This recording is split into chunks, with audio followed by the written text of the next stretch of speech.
Persiapkan diri Anda, periksa dan teliti kembali barang bawaan Anda.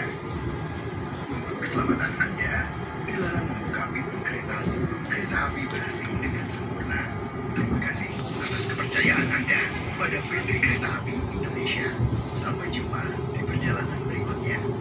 Dear passengers, in a few moments, we will arrive at Tasikmalaya Station. If you end your trip at Tasikmalaya Station, please prepare yourself and check your belongings. For your own safety, it is forbidden to open the train's door before the train completely stops.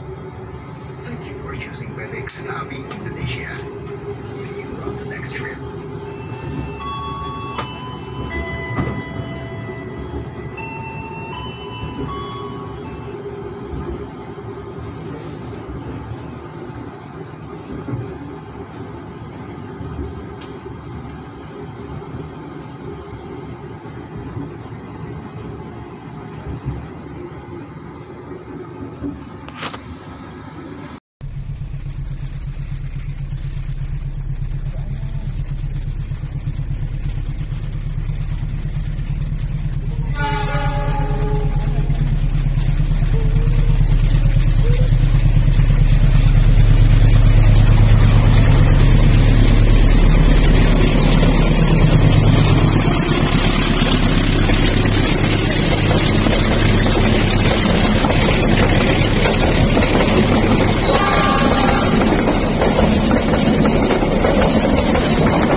Surya tenggelam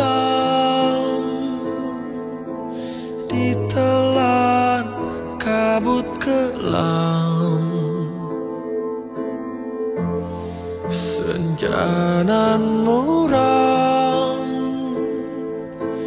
di hati remuk redam.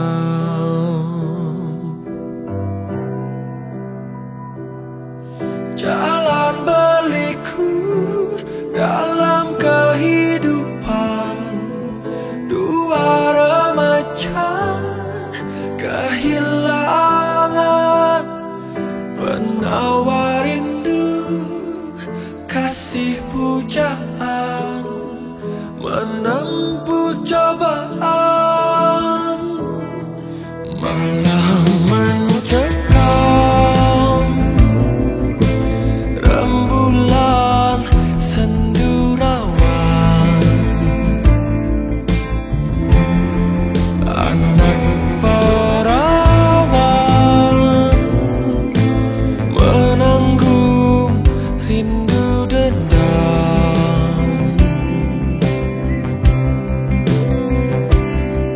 Jalan berliku dalam kehidupan dua remaja kehilangan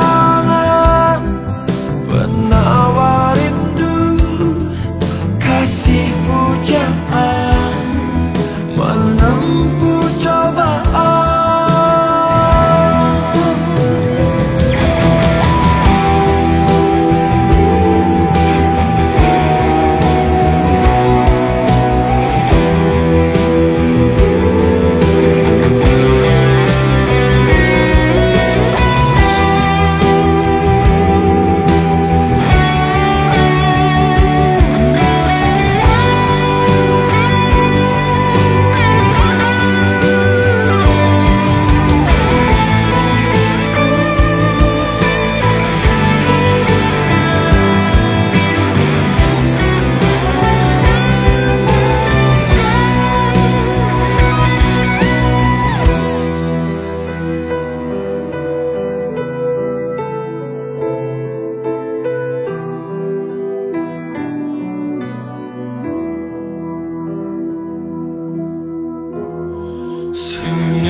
Selamat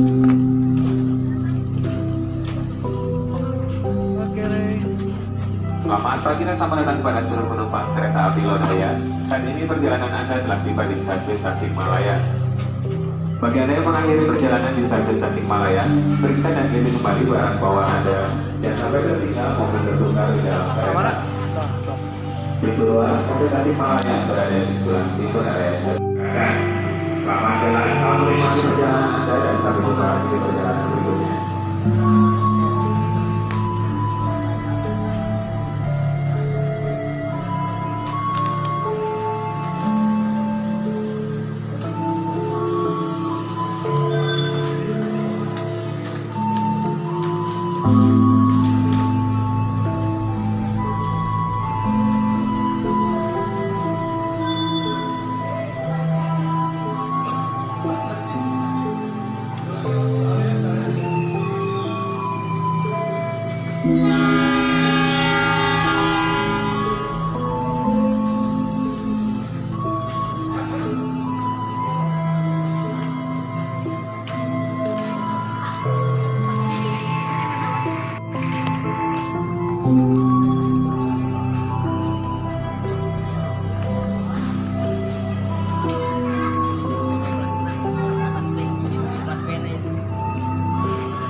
Assalamualaikum warahmatullahi wabarakatuh. Sampurasun, apa kabar dulur-dulur baraya warga negara Indonesia? Tetap semangat di tahun baru Islam 1446 Hijriah atau tahun 2024 Masehi pemirsa.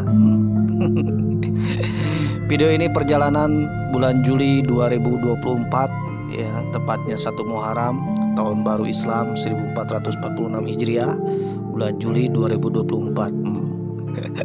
Dan ditayangkan menjelang pilkada pemirsa. Waduh ya, menjelang hari-hari pilkada atau mungkin sudah memasuki pencoblosan pemirsa. Waduh, hari pemilihan kepala daerah. Jadi di mana pemilihan kepala daerah di berbagai daerah ya, di beberapa daerah, tapi ada juga daerah yang tidak melaksanakan pilkada. Salah satunya adalah daerah istimewa Yogyakarta pemirsa.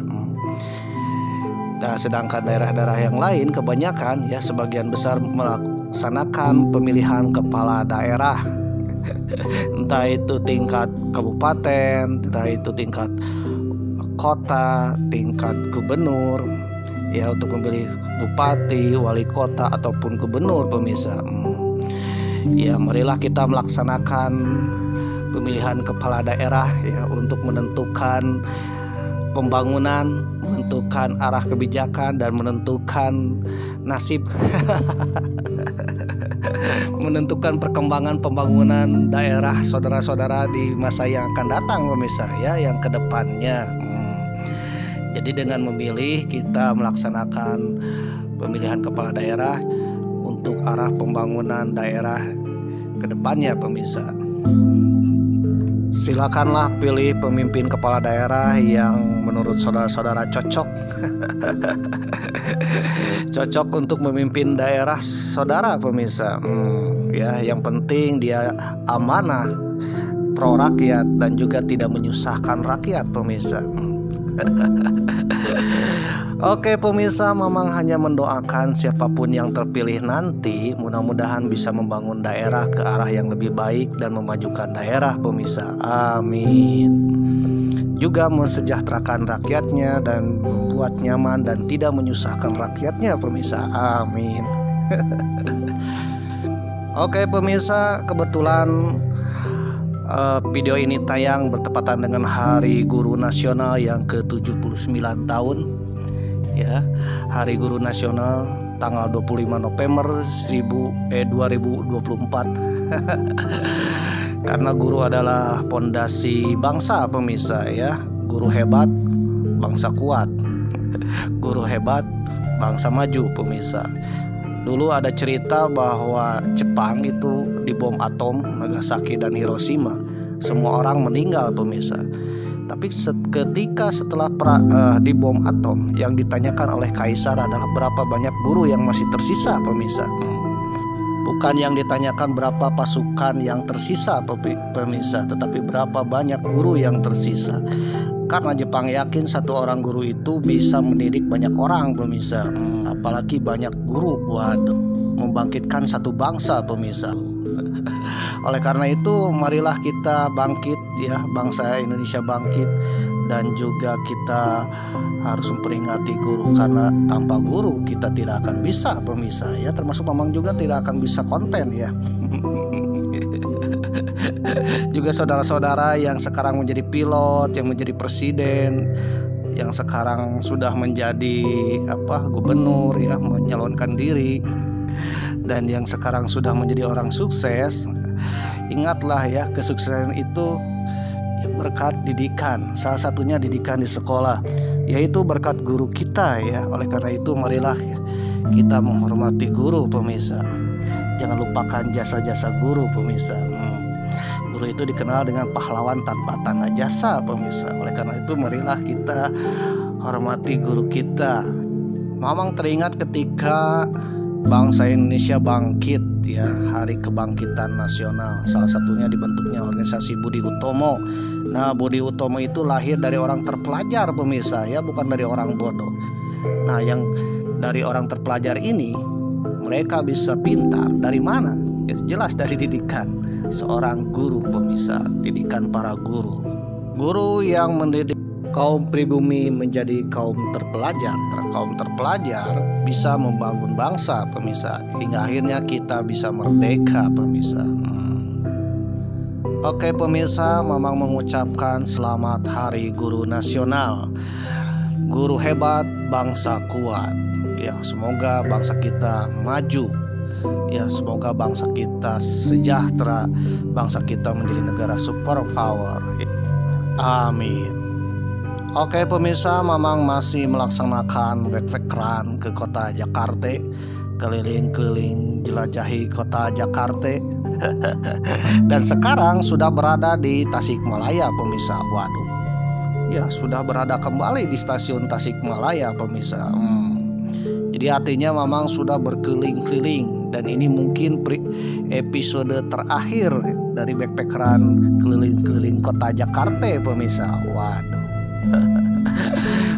Mamang naik kereta api Lodaya New Generation dari stasiun Kiara Condong pukul 7.15 ya, sampai di kota Tasikmalaya jam 9 lebih 20 menit pemirsa. Jadi perjalanan kurang lebih sekitar ya 3 jaman lah. 3 jaman naik kereta api Lodaya generasi baru pemirsa. Waduh, apalagi pagi hari ini view-nya benar-benar indah sekali pemirsa. Waduh, mantap. Jadi bagi kalian yang tiba-tiba nonton di episode terakhir, mungkin saudara-saudara agak-agak bingung ya. Aduh. Nah, oleh karena itu supaya merunut berkronologis ya, lebih baik saudara-saudara nontonlah dari episode pertama, kedua, ketiga, dan seterusnya. Mamang simpan di link deskripsi pemirsa. Oleh karena itu marilah oleh karena itu saudara-saudara yang belum nonton ya tontonlah pemirsa, supaya berkronologis. Waduh. Oke pemirsa, ketika turun di stasiun Tasikmalaya pukul 9.20 menit, ini tepat waktu ya. Ternyata yang turun di Tasikmalaya itu membludak pemirsa. Waduh, itu artinya mereka naik kereta api Lodaya New Generation ini dengan tiket gosong. Mamang yakin ini tiket gosong ya. Jadi tiket gosong ini tiket yang harganya lebih miring ya, lebih murah, bahkan lebih murah dari naik bis pemirsa. Dari Kiara Condong ke Tasikmalaya ketika Mamang naik kereta api pada saat itu sekitar 80.000 untuk kelas ekonomi atau premium pemirsa. Sedangkan yang eksekutifnya 90.000 pemirsa. Nah, sedangkan naik bis ya, bis Budiman kurang lebih berapa ya, kalau nggak salah 75 atau 85 ya. Ya kalau naik kereta api Lodaya ya dengan harga yang tiket yang agak murah ya, itu terbilang walk in pemirsa. Jadi kereta api Lodaya dengan tiket goso ini dibuka 2 jam sebelum keberangkatan pemirsa. Jadi kalau berangkatnya pukul 7, tiket gosongnya dibuka pukul 5 subuhan pemirsa. Bisa dipesan lewat KAI Akses atau langsung ke loket. Tapi kalau loketnya bukannya jam 6 pemirsa, itu pun rebutan ya. Waduh. Nah, bagi kalian yang ingin tahu perjalanan bagaimana dramatis untuk mendapatkan tiket GoShow-nya, memang cantumkan di link deskripsi pemirsa. Silakan tonton lah ketika berada di stasiun Kiara Condong pemirsa. Kenapa tiket GoShow ya, tiket harganya agak murah. Kalau kita menggunakan tiket biasa ya, kapanpun bisa pesan, tapi harganya seharga untuk pergi ke Bandung Solo, yaitu 225.000. Wah, itu mahal sekali pemirsa. Oleh karena itu PT KAI membuka tiket GoShow ya, tiket sisa kursi, tapi dengan rute-rute tertentu. Salah satu rutenya yang bisa GoShow adalah dari Bandung ke Tasikmalaya atau dari Tasikmalaya ke Bandung pemirsa. Jadi bagi saudara-saudara yang belum pernah naik kereta api GoShow-an ya, cobalah naik kereta api GoShow pemirsa. Kalau zaman dulu ingin dapat tiket GoShow itu ngantri di loket ya. Ngantri di loket. Tapi kalau sekarang kita bisa pesan lewat KAI Akses ya, dimana KAI Akses bisa pesannya 2 jam sebelum keberangkatan. Itu pun kalau ada sisa pemirsa. Dan juga bisa menggunakan loket ya. Bisa loket, bisa di aplikasi KAI Akses pemirsa. Kalau memang sendiri menggunakan KAI Akses. Oke pemirsa, setelah turun di stasiun Tasik benar-benar membludak sekali pemirsa, seolah-olah ini lebaran. Benar-benar penuh ya yang turun di Tasikmalaya pemirsa. Begitu juga yang hendak pergi ke Solo atau daerah Yogyakarta yang naik di stasiun Tasik juga penuh pemirsa. Waduh. Jadi pada saat itu benar-benar musim liburan tahun ajaran baru dan liburan 1 Muharram ya, tahun baru Islam. Jadi benar-benar penuh sekali, entah itu yang turun dari Tasikmalaya maupun yang naik dari Tasikmalaya menuju ke arah timur ya, ke Jogja dan Solo pemirsa. Nah, ketika turun kereta api Lodaya ini tidak lama berhentinya ya, sekitar 3 atau 5 menit kemudian kereta api Lodaya pun berangkat meninggalkan kota Tasikmalaya pemirsa. Nah, ketika turun memang teringat ya bahwa di Tasikmalaya itu terkenal dengan tukang kredit pemirsa. Tukang kredit ya, yang dulu konon ketika lebaran ya, satu kereta itu pernah dipesan oleh tukang kredit dari Jakarta ke Tasikmalaya pemirsa. Waduh.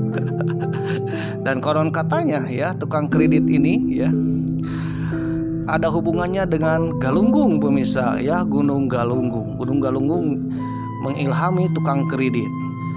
Bahkan tukang kredit belajar dari Galunggung pemirsa. Waduh. Dan menerapkan ilmu-ilmu dari Galunggung pemirsa. Waduh. Bahkan berguru kepada Galunggung pemirsa. Waduh. Dan Tasikmalaya terkenal dengan perkreditan pemirsa. Waduh. Dan ternyata tukang kredit Tasikmalaya ini ya, ternyata bisa membantu perekonomian warga Tasikmalaya sekaligus pembangunan di Tasikmalaya pemirsa. Waduh. Oke pemirsa ya, setelah turun Mamang akan sedikit bercerita tentang sejarah tukang kredit dan ada hubungannya dengan Gunung Galunggung pemirsa. Waduh. Dan juga ada hubungan dengan pendidikan ya. Aduh. Oke pemirsa, bagi kalian penasaran apa sih hubungan Galunggung dengan tukang kredit? Ya saudara-saudara boleh jangan skip, tonton sampai habis. Tapi bagi saudara yang sudah tahu ceritanya membosankan ya dan juga tidak menarik, ya skip aja pemirsa ya, karena kuota internet itu tak terjamin BLT pemirsa. Waduh, apalagi BPJS. Apalagi serangan pajar pilkada pemirsa. Waduh. Atau nganyuk hutang ke tukang kredit pemirsa. Waduh. Satu dari sekian banyak sebutan yang melekat pada daerah Tasikmalaya adalah dikenal sebagai daerah asal tukang kredit atau tukang kredit. Waduh, kalau kita mengenal kredit itu Bang Emok ya.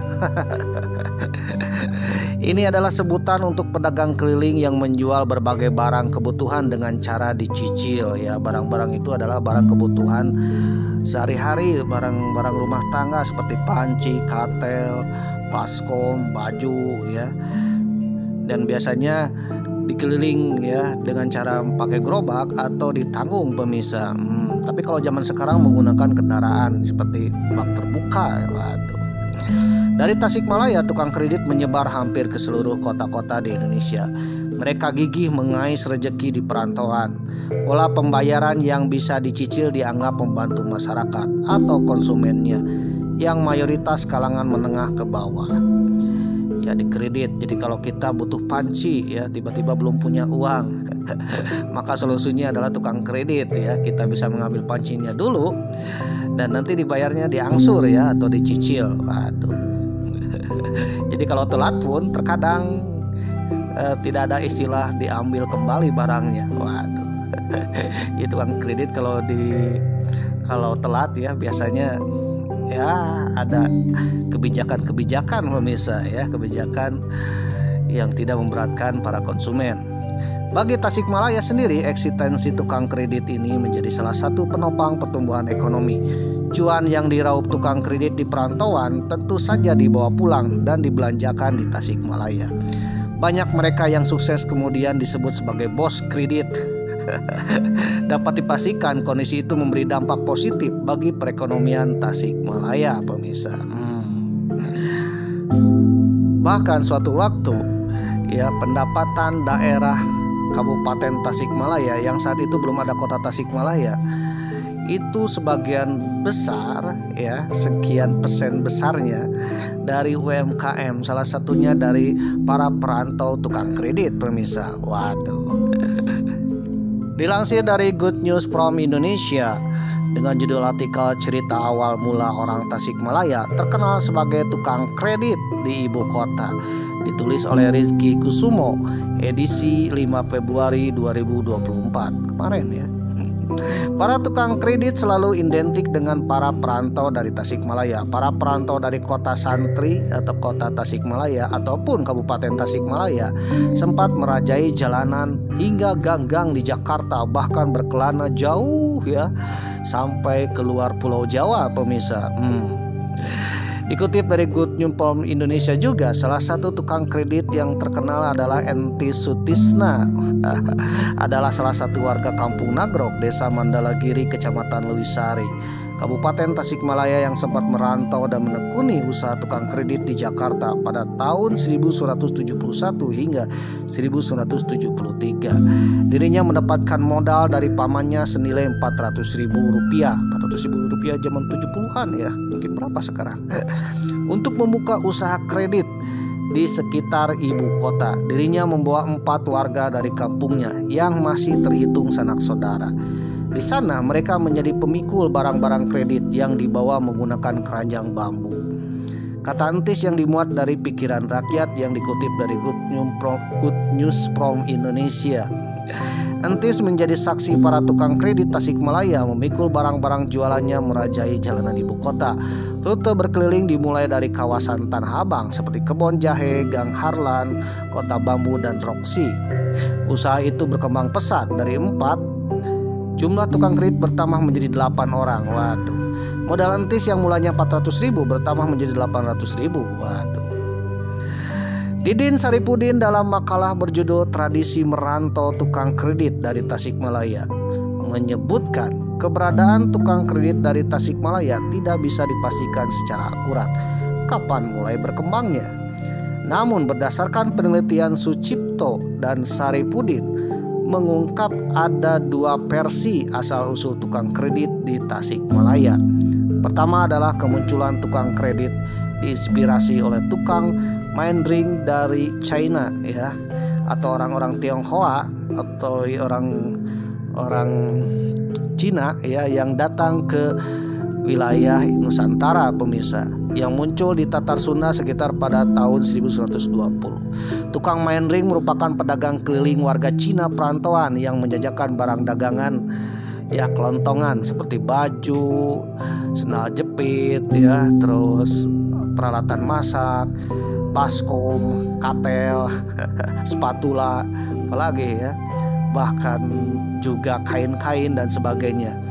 Mereka selalu dipikul ya, memikul atau juga menggunakan gerobak ya, berkeliling dari satu gang ke gang lain pemirsa, dari satu kampung ke kampung lain, dan menggunakan pembayaran non tunai. Ada yang tunai, ada yang non tunai. Nah, non tunai ini dengan cara dicicil alias dikredit pemirsa. Jadi cara mencicilnya juga, kalau harga barangnya seharga 50.000 ya, kalau harga barangnya 50.000, tapi kalau menggunakan kredit itu harga total barangnya 70.000 pemirsa, tapi harus dicicilnya dibagi bisa per harian, bisa bulanan, bahkan bisa mingguan pemirsa. Ya kalau dibagi harian mungkin sekitar berapa ya, 70.000 bagi harian. Nah, bisa juga dalam durasi waktunya bisa 1 minggu, bisa 3 bulan ya, bahkan juga bisa 1 tahun pemirsa. Dan jika macet, bunganya tidak naik ya, tetap tapi tetap dikejar-kejar oleh tukang kredit pemirsa. Waduh. Dan juga kalau macet ya, barangnya tidak diambil lagi. Beda kalau dengan leasing ya zaman sekarang. Waduh ya, kredit motor macet ya, motornya diambil lagi. Waduh. Tapi kalau main ring tidak ya, kalau macet ya tetap harus bayar, dan diadakan perjanjian kapan bisa bayarnya pemirsa. Selanjutnya, aktivitas usaha para pedagang Cina tersebut berkembang. Banyak dari mereka akhirnya yang tadinya berkeliling-keliling di kampung, keliling-keliling menjajakan dari satu gang ke gang lain, akhirnya para Tionghoa ini lebih baik mendirikan sebuah toko kelontongan, dan lebih banyak memilih menetap ya dan membuka toko daripada berkeliling-keliling tersebut. Saat pengaruh tukang main ring ini kendor, yang tadinya berkeliling-keliling akhirnya menetap. Akhirnya keliling-keliling untuk mengkreditan itu diambil alih ya oleh warga lokal, oleh warlock, dan mengambil peran tukang main ring tersebut. Nah, salah satu warlocknya berasal dari Tasikmalaya pemirsa. Muncullah tukang gendong, yaitu orang Tasikmalaya yang menggantikan cara main ring, ditulis dalam bukunya Didin. Namun ada versi kedua, yaitu diawali dari para santri asal Tasikmalaya untuk bekal hidup. Selain membawa uang, juga membawa barang-barang. Dari barang inilah santri-santri terkadang menjualnya dengan skema cicilan. Dengan cara ini konsumen merasa diuntungkan karena dapat membayar dengan cara cicilan, dan para santri juga untung karena dengan pembayaran semacam ini dapat memanjangkan biaya hidup mereka semasa di mondok pemirsa. Pola marketing perdagangan orang-orang Tasikmalaya itu mengambil peran orang-orang Tionghoa yang berkeliling-keliling, apalagi kebanyakan oleh para santri pemirsa. Pada dekade 1950-an, wilayah Tasikmalaya dan sekitarnya tidak kondusif akibat pemberontakan DITI atau dikenal dengan gerombolan pemirsa. Kalau saudara ingin bahas tentang gerombolan yang mengganggu kereta api ya, dan juga membahayakan Konferensi Asia Afrika, memang telah bahas di episode sebelumnya pemirsa, silakan cari ya. Nah, akibat gerombolan DITI di Tasikmalaya, yang waktu itu Tasikmalaya adalah merupakan salah satu basis DITI, suasana kampungnya tidak kondusif, membuat warga Tasikmalaya melakukan urbanisasi ke kota pemirsa dan hijrah ke kota. Dijelaskan oleh Didin ya dalam Good News from Indonesia. Peristiwa inilah yang diperkirakan memberikan pengaruh luar biasa bagi masyarakat Tasikmalaya melakukan urbanisasi. Mereka tersebar mula-mula di kota-kota yang aman di Jawa Barat ya, diantaranya adalah Jakarta, Bandung ya. Lalu jiwa pertualangan dan benih keinginan berprestasi dalam bidang ekonomi yang secara kultural tertanam pada orang Tasikmalaya mendorong mereka melakukan mobilitas ke luar Jawa Barat, bahkan ke luar Pulau Jawa.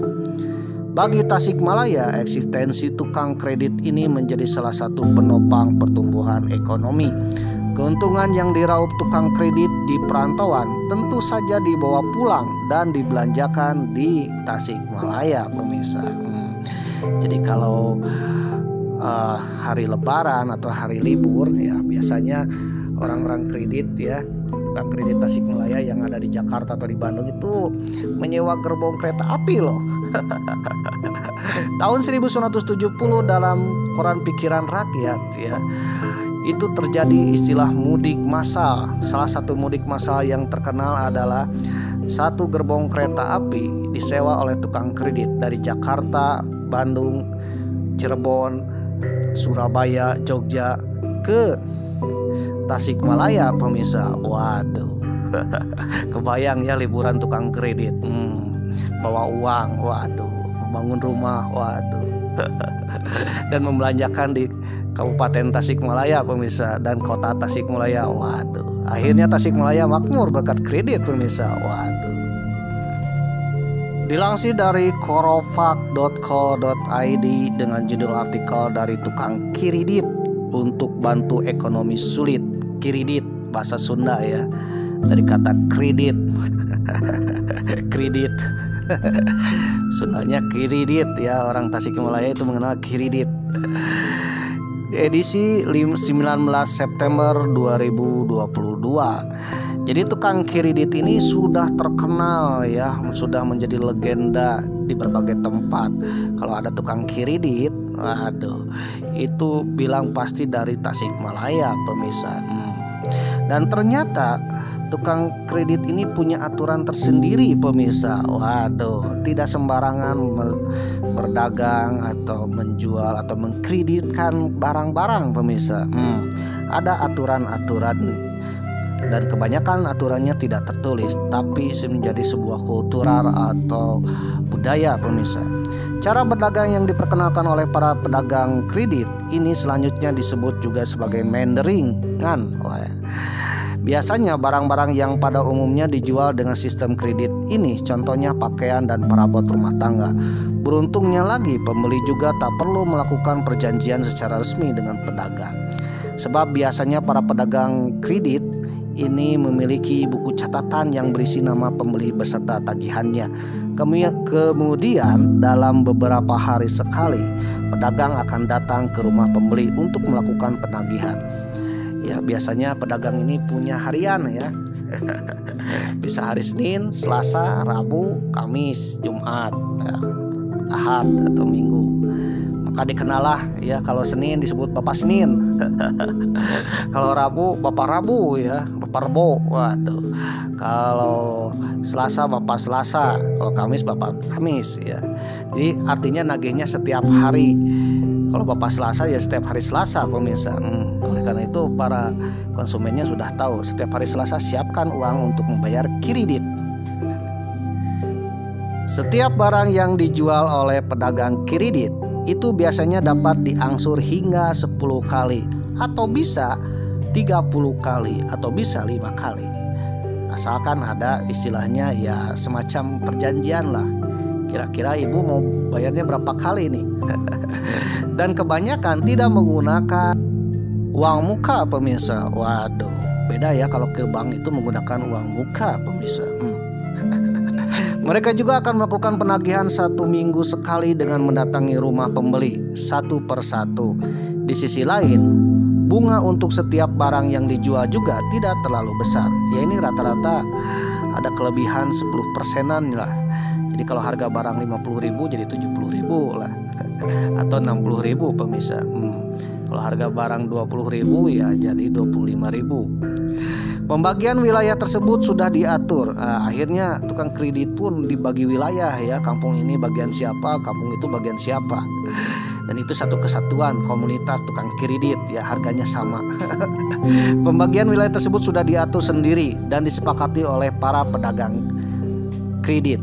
Siapa sangka penjualan barang yang dengan sistem kredit atau mandering ini berhasil memberikan keuntungan. baik bagi pihak pedagang maupun pembeli. Selain itu, pedagang juga akan mendapatkan keuntungan yang lebih besar meskipun harus menunggu hingga pembeli dapat melunasi kreditnya. Di samping itu juga pembayaran yang dinilai ringan membuat barang yang dijual akan menjadi lebih cepat laku, sehingga dengan begitu perputaran barang dagangan pun akan menjadi lebih lancar. Sementara dari sisi pembeli, sistem kredit juga memberikan keuntungan, salah satunya dapat memenuhi kebutuhan akan barang-barang tanpa harus merasa terbebani dengan pembayarannya.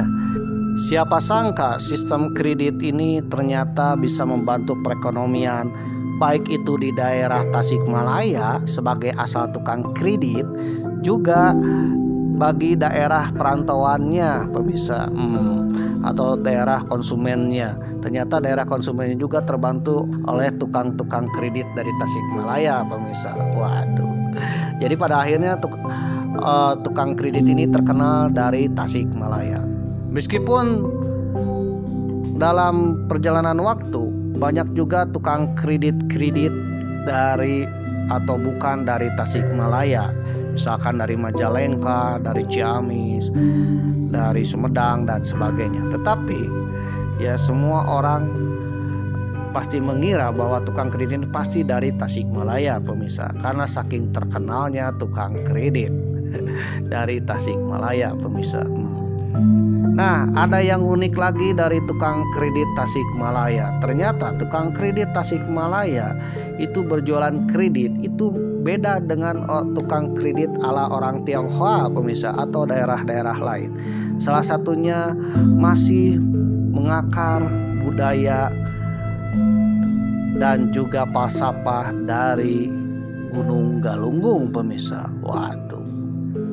Ya ternyata tukang kredit ini ya melaksanakan dagangnya itu sesuai dengan amanah Galunggung pemirsa dan sabda Galunggung. Waduh, nih gimana nih sabda Galunggung, amanah Galunggung? Salah satunya bahwa tukang kredit Tasikmalaya pasti tidak akan dagang kredit ya, pasti akan libur dulu, pasti akan pulang ke rumah dan istirahat di hari Sabtu pemirsa. Waduh. Karena hari Sabtu menurut tukang kredit orang Tasikmalaya adanya dikenal dengan istilah larangan Galunggung pemirsa. Larangan beraktivitas di hari Sabtu ya. Aktivitas di hari Sabtu menurut larangan Galunggung atau sabda Galunggung yang dikeluarkan oleh nenek moyang zaman dahulu ya, para leluhur zaman dahulu, leluhur Galunggung, bahwa hari Sabtu orang-orang Galunggung Tasikmalaya, orang-orang Sunda dilarang beraktivitas pemirsa. Lebih baik istirahat, bertemu dengan keluarga pemirsa. Sabda larangan Galunggung ini ya dituturkan secara turun-temurun dari generasi ke generasi lain, dari Eyang Batara Galunggung ya diturunkan dari generasi ke generasi lain secara folklor ya, dari mulut ke mulut, hingga akhirnya menjadi sebuah tradisi bagi warga Tasikmalaya, terutama bagi orang tukang kredit ya. Bahkan bukan tukang kredit pun, warga Tasikmalaya zaman dulu kalau hari Sabtu itu tidak beraktivitas pemirsa, tapi istirahat ya. Istirahat bukan berarti represi, tapi istirahat di rumah bertemu dengan keluarga pemirsa. Tidak aktivitas mancing, tidak aktivitas bertani, ya tidak aktivitas berdagang, termasuk berdagang kredit pemirsa. Larangan hari Sabtu ya, aktivitas hari Sabtu dari sabda Galunggung ini memang dapatkan dari channel Facebook AHR3. Ada podcastnya di sana, di mana dalam podcast tersebut ya para sesepuh bilang kenapa ada larangan Galunggung di hari Sabtu, dilarang untuk beraktivitas. Ini terjadi, ada sejarahnya pemirsa. Salah satunya ada kisah tentang berkaitan dengan Batara Galunggung dan juga Raja Galuh Pakuan pemirsa. Kisah ini berawal dari sang Raja Resi atau Batara bernama Dahyang Sempakwaja. Nah, Dahyang Sempakwaja ini menjadi Batara juga di Galunggung pemirsa. Dahyang Sempakwaja ini merupakan putra sulung dari Raja Wetikandayun, raja pertama yang mendirikan kerajaan Galuh. Sejak Galuh berdiri dan memisahkan diri dari kerajaan Sunda Sembawa yang menjadi Raja Tarusbawa yang ada di Bogor, tanpa harus terjadi pertumpahan darah dan nyawa, cukup dengan selembar surat. Raja Resi Dahyang Sempakwaja, putra Cika Raja Galuh Wetikandayun, sangat berpengaruh dan berwibawa di Galunggung. Menjadi resi di Galunggung, sempat mengeluarkan kata-kata yang terkenal sampai sekarang. Yuwa Raja, putra mahkota, yang tidak bisa mempertahankan kabuyutan dari serangan musuh, maka dirinya lebih hina dari kulit lasun, kulit yang sudah dibuang di tempat sampah. Akhirnya sang resi pun mendirikan kabuyutan, ya, mendirikan sebuah mandala, atau istilahnya kalau sekarang ya tempat pembelajaran, ya, tempat mencari ilmu dan bertapa, ya, di Gunung Galunggung. Wetikandayun, seorang raja dari Galuh, mempunyai 3 putra, ya. Yang pertama, putra Cika, lahir 620 Masehi.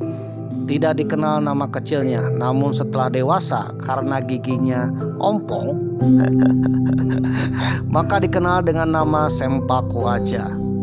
Dan Sempakwaja ini, putra sulung Wetikandayun, bukan menjadi raja pemirsa, tetapi menjadi raja resi atau batara pertama di Galunggung, ya. Batara ini semacam pemimpin pemuka agama, ya, lebih atas dari raja pemirsa, dengan gelar Dahyang Batara Guru.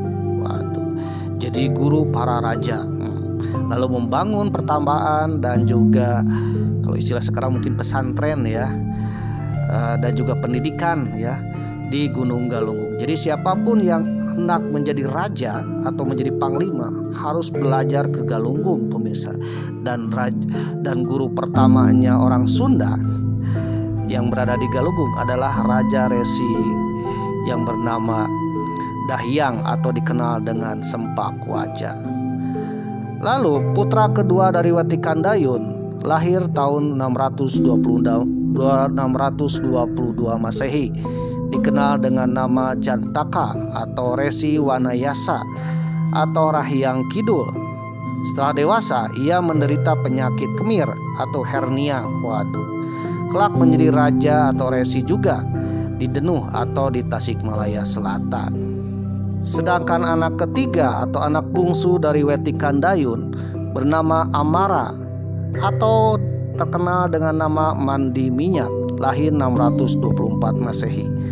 Nah, Mandi Minyak ini atau anak pangbungsuna kelak meneruskan tahta kerajaan Galuh ketika Wetikandayun meninggal dunia pemirsa.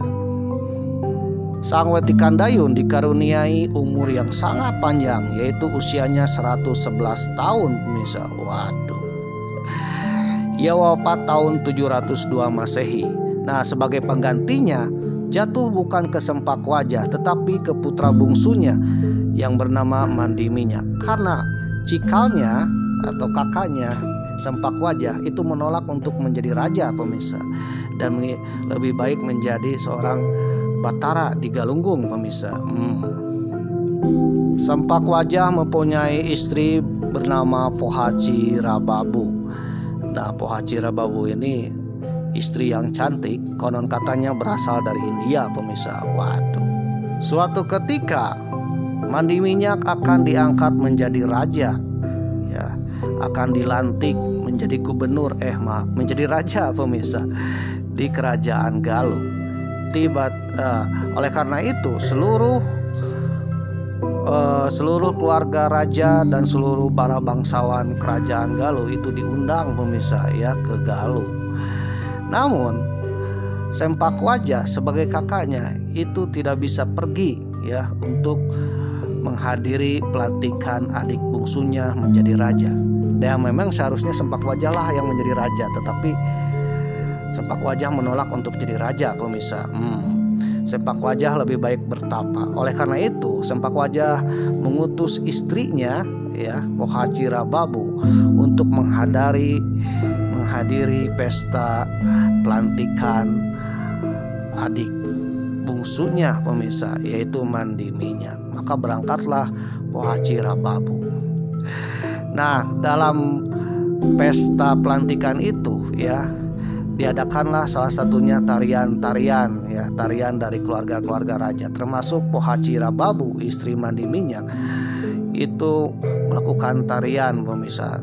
Ternyata tariannya itu memikat adik bungsunya. Waduh, tanpa sepengetahuan Sempak Wajah, adiknya itu berselingkuh dengan kakak iparnya pemirsa. Waduh.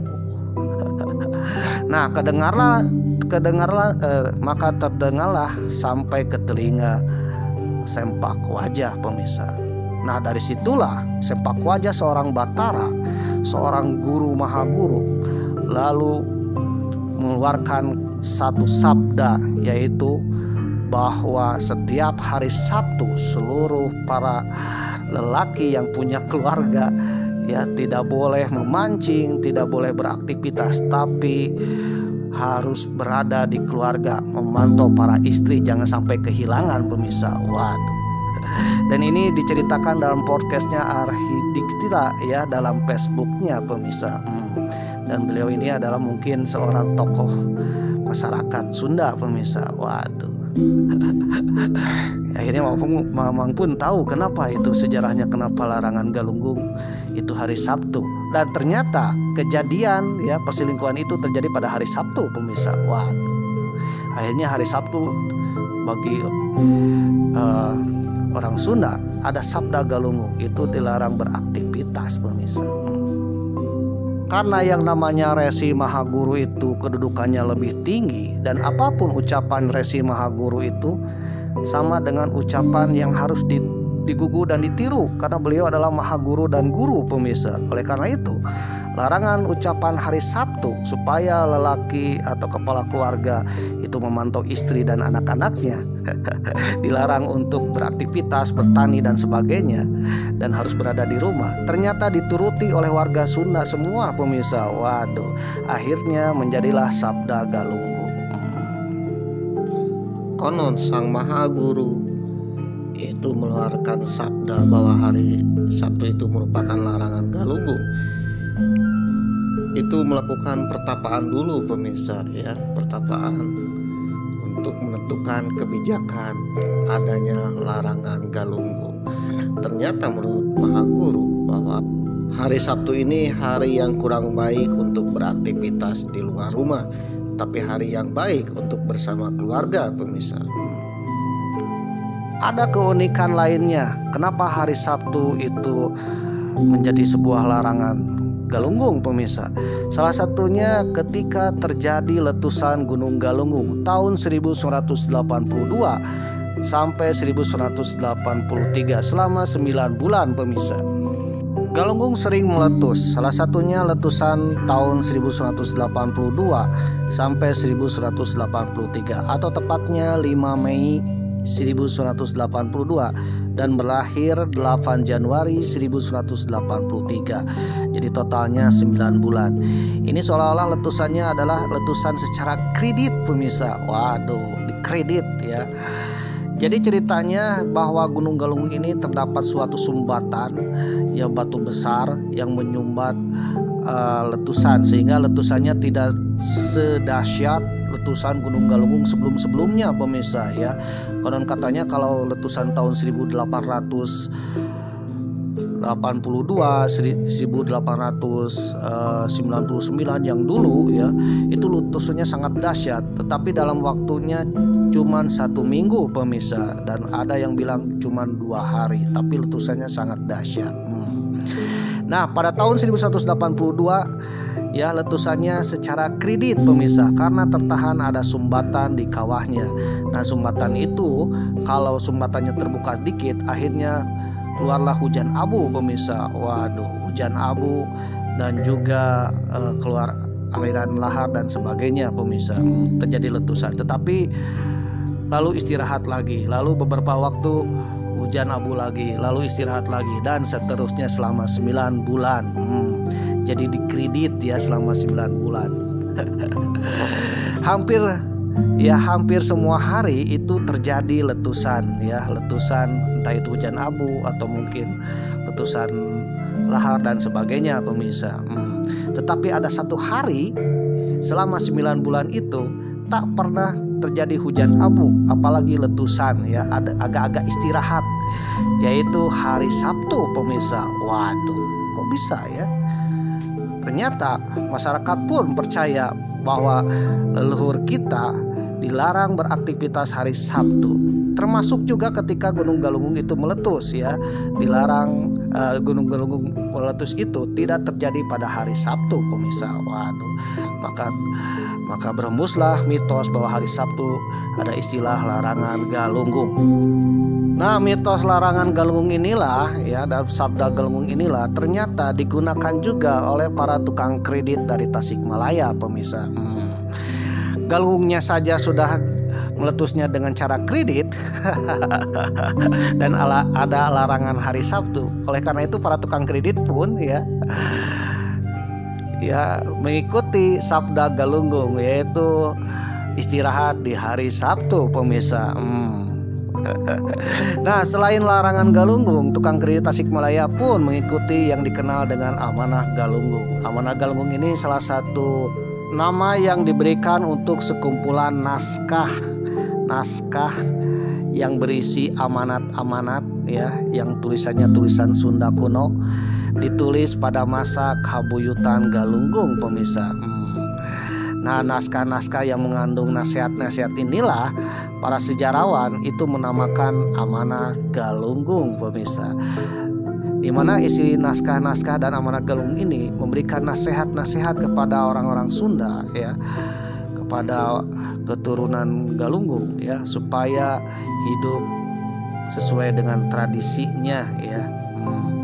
Naskah yang berisi amanah ini diperkirakan disusun pada abad ke-15 Masehi, ditulis pada daun lontar atau nipah, menggunakan bahasa Sunda dan juga aksaranya aksara Buddha pemirsa. Ini bahasa Sundanya Sunda kuno ya, Sunda era Galuh.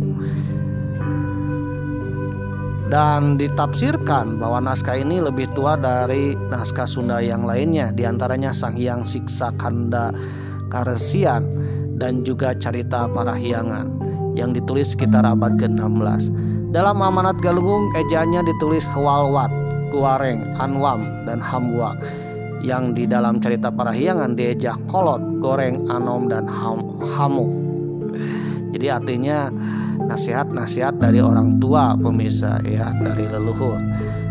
Naskah ini ditulis oleh Raja Darmasiksa. Raja Darmasiksa merupakan seorang raja dari kerajaan Sunda yang kebetulan ya bagian dari kebataraan Galunggung pemirsa.